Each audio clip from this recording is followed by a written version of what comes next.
First item is approval of the September 11 minutes. Any additions or corrections? And if not, I'd entertain a motion for approval. So moved. Second. Motion approved. Second. All in favor signify by saying aye. Aye. All right, next item on the agenda is the approval of the agenda. Are there any additions, or actually, I'd entertain a motion to approve the agenda. Move approval. Second. Motion is second. All in favor signify by saying aye. Aye. Aye. All opposed, same sign. Motion carries. All right, PJ, actually, first, one quick thing before. You can come on up here, PJ. Just for the audience, though, there's agendas on the back bookshelf. If you'd like one for today, please help yourself to one of the agendas in the back on the bookshelf. Go ahead, PJ. Thank you. All right, we got a few of them today. PJ Conover, Director, Planning Department, Consent Agenda. The following items have been placed on the consent agenda for action to be taken on all items in accordance with staff's recommendation by a single vote. Any item may be removed from the consent agenda by a planning commissioner, staff member, or audience member for separate consideration. The findings of the planning commission are recommendations to the Pennington County Board of Commissioners, who will make the final decision, except in the case of conditional use permits. Item 3, conditional use permit review 1222 for Steve and Dorothy Wilkinson to review multiple RV sites to be used in a subject property in general agriculture district. Staff recommends that it continue the review of conditional use permit 1222 to the October 23rd, 2017 Board of Commissioners meeting with the applicant's concurrence. Item 4, conditional use permit review 1528 for Michael and Erica Radke. Kathleen Cole is the owner, to review a single-wide mobile home to be used as a ranch hand residence on the subject property in a general agriculture district.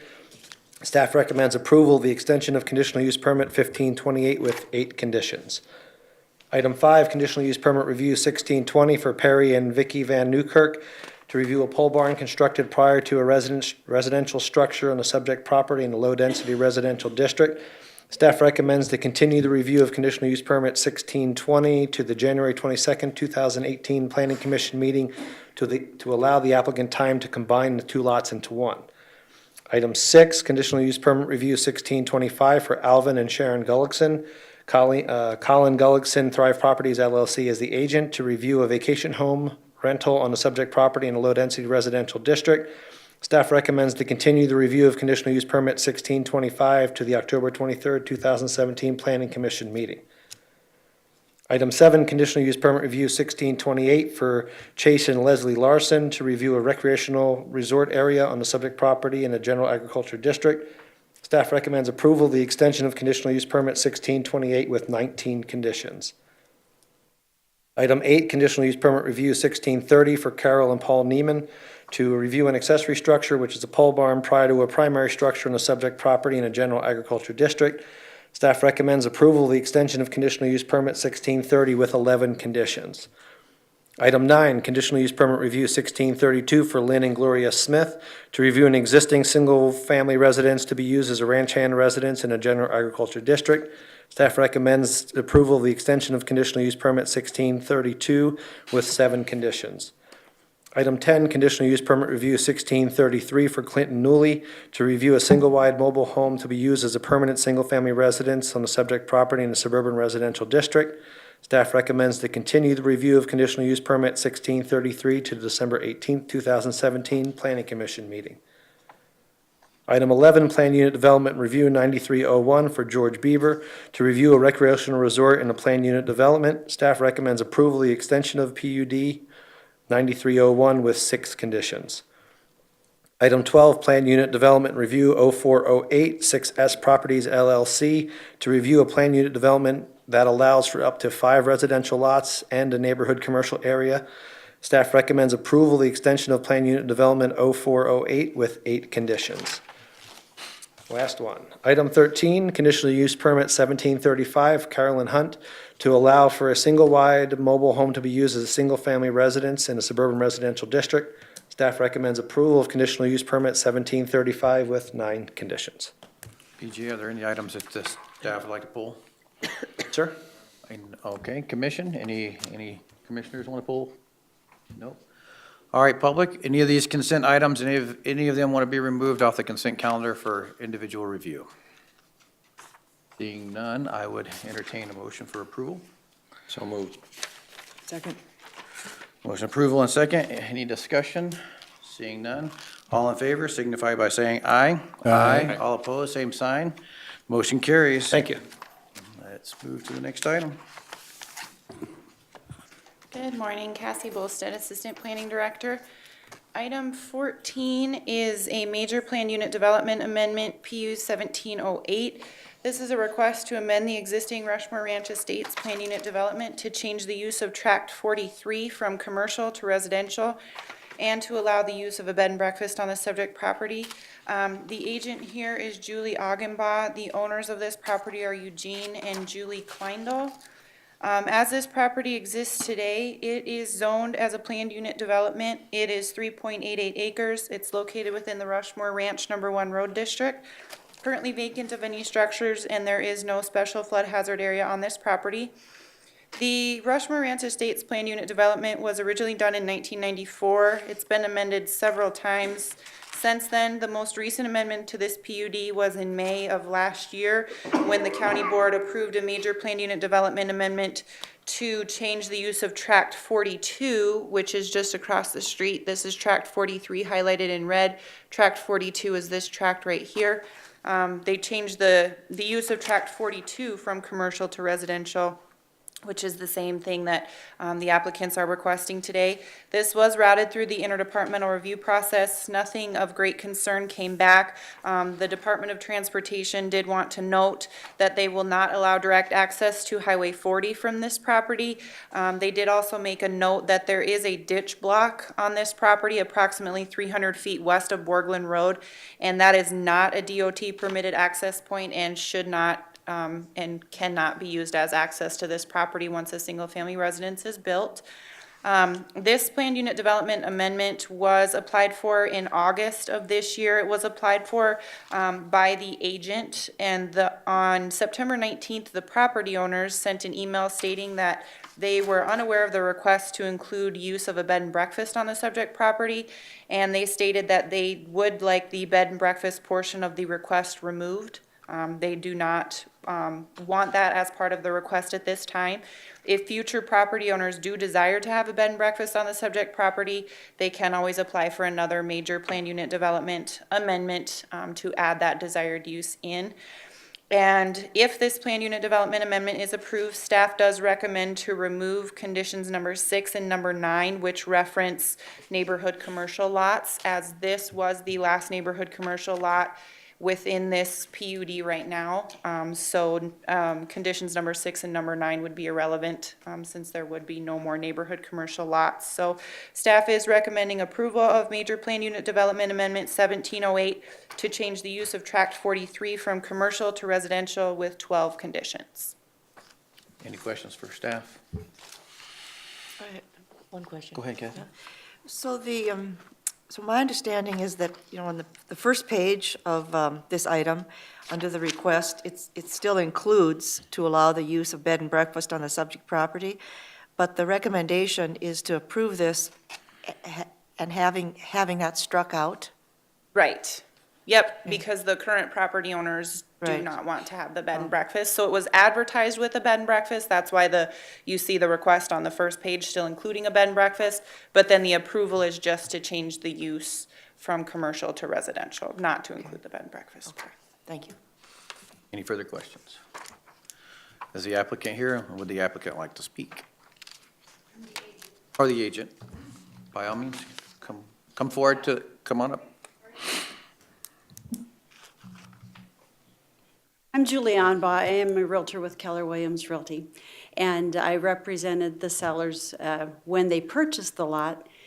They're actually the fourth property owners in a row who thought they were purchasing a residential lot.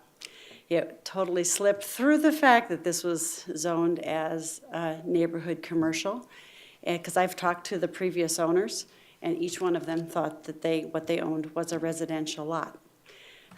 Based from the feedback I've gotten from some of the neighbors, none of them would like the potential of probably storage units being put there because that's probably the use of a neighborhood commercial. And so we thought this is a great option to switch this into a residential. We do have somebody interested in purchasing it who is considering the bed and breakfast option, so that's why that was added to the application initially. Okay. Any questions? All right. All right, Thank you. Anyone else in the public like to speak on this item? I see no one interested in speaking. Any further discussion, or I'd entertain a motion? Move to approve planned unit development 17-08 to change the use of tract 43 from commercial to residential with the 12 recommended conditions. Second. Motion and a second. Any further discussion? Seeing none, all in favor signify by saying aye. Aye. All opposed, same sign. Motion carries. Takes us to item 15. Item 15 is minor plat 1726 and subdivision regulation variance 1709 to combine two lots in order to create Lot 6R revised Block D in Idlewise Mountain Development. Dean and Patricia Farr as the applicants, Roger Severson as the agent, and the Fiskland Surveying as the surveying and engineering firm. So what you have before you is basically a consolidation plat. It was approved on June 6, 2017 by the Board of Commissioners as a layout plat 1708 with 11 conditions. Right now, what you'd be looking at is existing Lot 5 appears to be vacant of any structures. Again, the map you're looking at, those lot lines are way off. They come right off of our ARC map. And Okay. okay, just so you know. Excuse me. Lot 6 is 0.6 acres and appears to have an existing single-family residence and takes access off of Danube Lane. Hope I'm not butchering that name. Lot 5 and 6 are currently zoned suburban residential, and the future land use for existing lots 5 and 6 is also suburban residential. The subdivision regulations the applicant and agent are looking to waive is road improvements and engineered road construction plans for a suburban residential district, and also to allow for a 40-foot easement in a suburban residential district instead of the required 66-foot wide easement because they are decreasing density by one lot. The applicant's request appears to be in harmony with the area up there, and staff does not object to the subregs being requested. This was routed through the interdepartmental review. Highway Department said they had no comments, as Idlewise Mountain Road District is the authority on the roads. The other comment, we also did not receive any comments back from Idlewise Mountain District or any letters or phone calls that I'm aware of in opposition of this request. As far as the analysis, the applicant's request at this time does appear to be in harmony with Pennington County's current and future land use plans for the proposed lot, and noting again that the applicant's request is decreasing density by one lot in this subdivision. And so there'll be two motions that staff will be looking for, one for the subdivision regulations, and the second, we'd like to change condition 1 to read something different. When we get to it, I'll let you know what it is, but right now, staff would recommend approval of subdivision regulation variance 1709 for the waiver of road construction plans and road improvements, and to allow for a 40-foot access easement instead of a 66-foot access easement. All right, any questions for PJ? Mr. Chair, Yes. I'm looking at the plat, so the last page before item 16, and it appears to me that there is some utility boxes that are located outside of the proposed private access and 30-foot wide easement for private access and utilities. And my question is that what you're getting to with the recommendation item number 1, where they'll have to come up with something from Black Hills Energy for utilities? That's the one we want to change. Okay. Yep. That was actually a discussion I had with Janelle from Fiskland Surveying this morning. We're going to reword that because she had said there's a number of easements there. We're not exactly sure which ones they're talking about. So condition 1 is going to change, that they work that out prior to recording the register of deeds.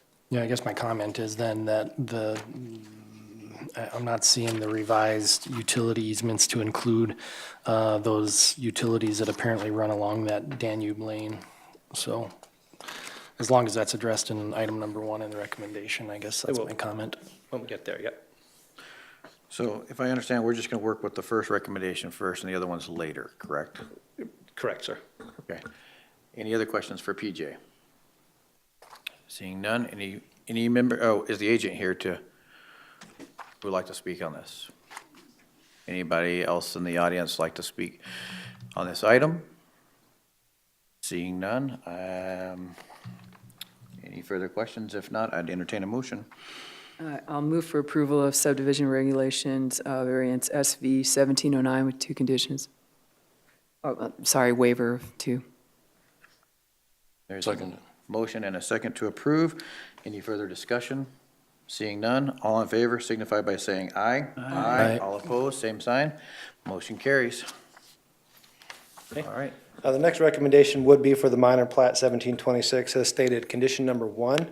We'd like to change the wording of that to read that prior to recording the plat with the Register of Deeds, the agent meet with a representative from Black Hills Energy to determine which easements need to remain and be noted on the plat. Gotcha. That work, Commissioner Marsh? Yes. All right, any further questions for PJ? Okay. Oh, maybe not. Maybe not.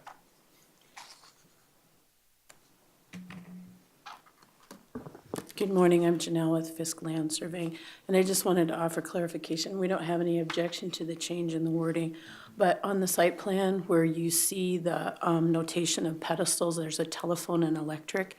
Not every pedestal needs to be inside of an easement. If the pedestal provides connectivity to other lots, then typically you see that in an easement. If it provides service to the lot that it's in, you don't require easement for services within your own property. So it's possible that Black Hills Electric will say they're fine because there are multiple easements on the lot already. So just want to make sure we're clear that that may not necessarily fall within an easement. You're saying if the pedestals are specifically for that lot or Lot 6 revised, then they're good with that because that's the service to that lot. But if they provide connectivity to Lot 7, 4, 23, 24, that kind of thing, then their easement might need to be assigned to that. That's correct. It could be enlarged if it does provide connectivity to other areas, yes. Got it. Thank you. Thank you. Any further questions? Seeing none, anybody else on the public like to speak on this item? Seeing none, I would entertain a motion. I'll move to approve minor plat PL 17-26 with the 8 conditions, noting the change in item number 1 from the planning staff. Second. There's a motion and a second to approve. Any further discussion? Seeing none, all in favor signify by saying aye. Aye. All opposed, same sign. Motion carries. Brings us to item 16. Item 16 is layout plat 1727 and subdivision regulation variance 1710 to create Lot A of Idlewise Mountain Development Number 2 and to waive platting requirements. The applicant and agent, Coing Family Trust, Sheila Watkins as a trustee, and Fisk Land Surveying as the surveying and engineering firm. The applicant is looking to basically combine these two lots into one. I'm trying to get to one portion here. Existing lots 1 through 3 are what we call developmental lots, as they've always been sold together, but they do have distinct lot lines in them. But we won't go into the details of that. But what they're looking to do is take one of those 3 lots and to join it to the lot directly to the northwest. Lots 1 through 3, which are the lots on the east, comprise 4.85 acres. Lot 1, specifically the one that we're looking at today, is 1.61 acres and zoned suburban residential for its current and future land use. There is no special flood hazard area on the property. Lot 29 to the northwest has a single-family residence with building permit number 4334 and is 0.77 acres. Is also zoned suburban residential district, and the current and future land use is also suburban residential. In the staff report, there are 2 notes for subdivision regulation variances. Staff missed one from the applicant, and I'll add that one here in a second. The subdivision regulations are looking to have waived road improvements and design standards for the suburban residential district, and to allow for more than 2 lots to be served by a 20 and 30-foot easements, and also to allow a 10-foot and 6-foot wide utility and minor drainage easement, which are existing, instead of the required 8-foot easement around all lot lines. This was routed through the interdepartmental review. The County Highway Department had no comments, as this is located in Idlewise Road District. The County Environmental Planner was unable to find any septic information on the existing system. So if there's going to be any changes to the residence or septic system, they'd have to come into compliance with 204J of the zoning ordinance. The Register of Deeds had a couple comments and corrections with the proposed plat. The applicant's request at this time does appear to be in harmony with Pennington County's current and future land use designation for the proposed lot. The applicant's request does decrease buildable lots in the subdivision. And for purposes of layout plat, staff finds no issues with the applicant's request, as a layout plat is an informal preliminary review of the proposed subdivision for general scope and conditions. So therefore, staff would be recommending approval of subdivision regulation variance 1710 to waive road construction plans and road improvements, and to allow for a 20 and 30-foot access easement instead of the required 66-foot access easement, and to allow for the existing 10-foot and 6-foot existing utility and drainage easements instead of the required 8-foot utility easements as noted on the plat. That's the first recommendation. PJ, so that means we're having to add a third one to that one, right? Because I don't see that. I just see that allowed the, Right, we added it Friday. okay. Any questions for PJ? Mr. Chair, I have one. Go ahead, Rich. Is this a vacation home rental currently? Not that we're aware of. Okay. Any other questions for PJ? All right, is the applicant or the agent in the audience, would they like to speak on the item? All right, anyone in the audience like to speak on this item as well? Seeing none. Any further questions? If not, I'd entertain a motion.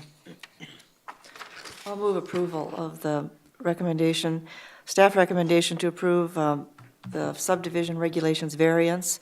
This is 17-10, and it waives the road construction plans and road improvements, allows for the 20 to 30-foot easement access instead of 66, and then the utility easement that you described. Motion? Second. Motion is second to approve. Any further discussion? Seeing none, all in favor signify by saying aye. Aye. All opposed, same sign. Motion carries. Next recommendation is that staff would recommend approval of layout plat 1727 with 8 conditions. Any further comments or discussion on this item? Any questions for PJ? If not, I'd entertain a motion. I'll move for approval of minor plat PL 1727 with 8 conditions. Second. Motion and second for approval. Any further discussion? Seeing none, all in favor signify by saying aye. Aye. All opposed, same sign. Motion carries. Thank you. Item 17. All right, item 17, this is a layout plat request, PL 1725. This is a request to reconfigure lot lines to create tract 52 revised and tract 53 revised of Spring Creek Acres subdivision. The applicant is Josh and Lindsay Richardson. The surveyor is Anderson Engineering. As this property exists today, it is 4 separate lots. All 4 of these lots are zoned plan unit development. This plan unit development was done in 2003, last reviewed in 2007, and reviewed on a complaint basis only at this point. These lots are currently vacant of any structures, and they are located within the Spring Creek Acres Road District. There is a section line that currently lies right along this line right here. That section line right-of-way was vacated in 2012. So as they are proposing these lots, tract 52 revised will be approximately 20.31 acres. Access would be off of Alkin Lane. Alkin Lane is currently a gravel road with an approximately 24-foot wide driving surface. And the section line that you see on this document, that's the one that was vacated. The right-of-way was vacated in 2012. And then tract 53 revised would be approximately 18.93 acres. Access there again would be off of Alkin Lane. This was routed through the interdepartmental review process. Nothing of significance came back from any of the agencies. The applicant's request would decrease density within the Spring Creek Acres Road or subdivision by 2 lots. It does appear that this layout plat would not violate any conditions of approval for the planned unit development that does exist on this property. The layout plat does indicate 20-foot minor drainage easements along the front and rear property lines and 10-foot minor drainage easements along all side property lines. As recorded on a previous plat, those would carry forward to this plat. So for the purposes of a layout plat, staff finds no issues with the applicant's request, and staff is recommending approval of layout plat 1725 with 7 conditions. Any questions for staff?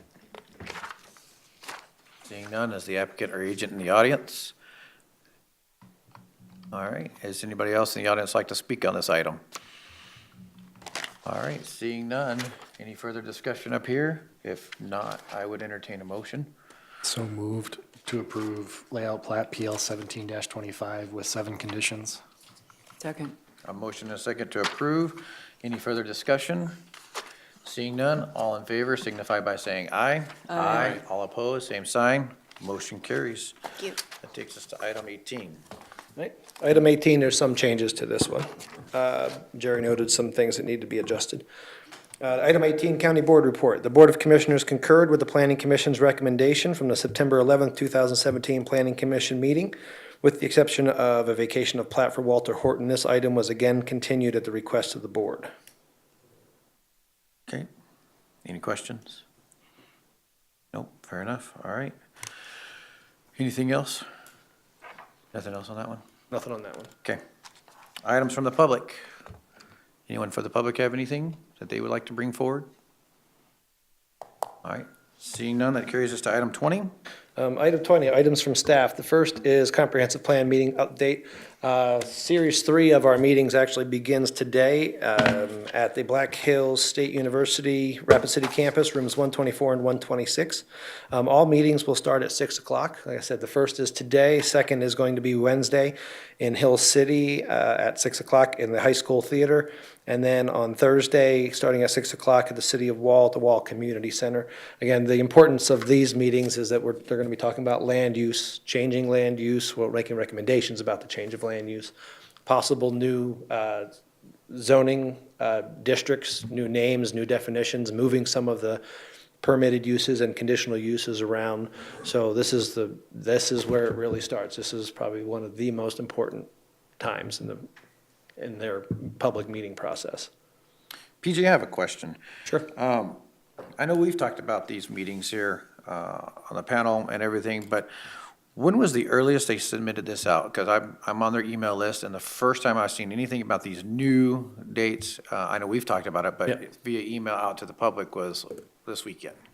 I don't know when they put it on the web. They run the website, we're not sure. They just updated the workshop number 2 summary. I think that's on the website now. Right. After we had requested them to do that. About 3 weeks ago.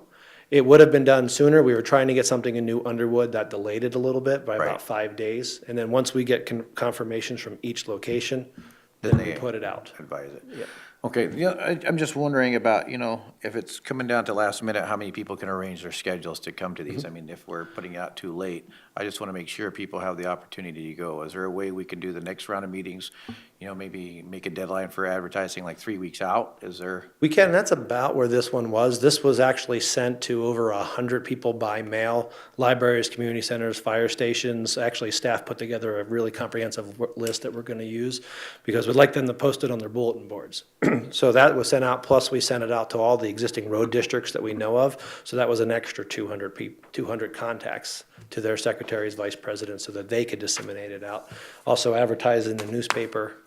So probably all started about 3 weeks ago. Probably people got it maybe a week and a half ago. How about for all those that are on the email list? Because I saw nothing on that until just, like I said, just this weekend. Other than what staff sends to the board and planning commission members directly, Matrix would be the one sending those out. I know they got one, I got one this morning about it. Is that the one you're But referring maybe to? that's the one I was talking about this morning. Sometimes I don't look at my email until, today from the weekend, so I just assume it came through the weekend. And we could talk about that with Rick today. Yeah, I would like to see those going out as soon as they know too, because, not all the people that you're sending those contacts out are, they're probably not necessarily on, or they may be on the email list, but there's probably more people on the email list that are not part of those contacts. Yeah. I think there's maybe 50 people on the email list, at least from the notifications I've seen. Okay. Any other questions for PJ? Mr. Chair, Yes, can I go make a ahead. comment? I don't know when you guys had they had the meetings on the other times, but I'm just wondering why you chose a Wednesday evening. A lot of people have church then. Maybe a Tuesday would have been better. We'd normally have done Tuesday, Wednesday, Thursdays.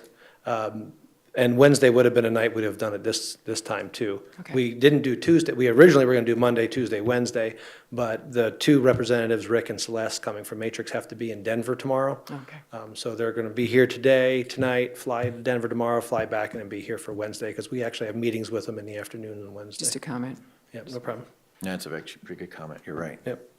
So I can let them know about that next time. Yeah, I don't know if it's the case for other Go ahead, places. Kathy. Yeah, I have two things. One is that, are these the last round of public workshops or meetings? For workshops, no, this is round 3 of 5.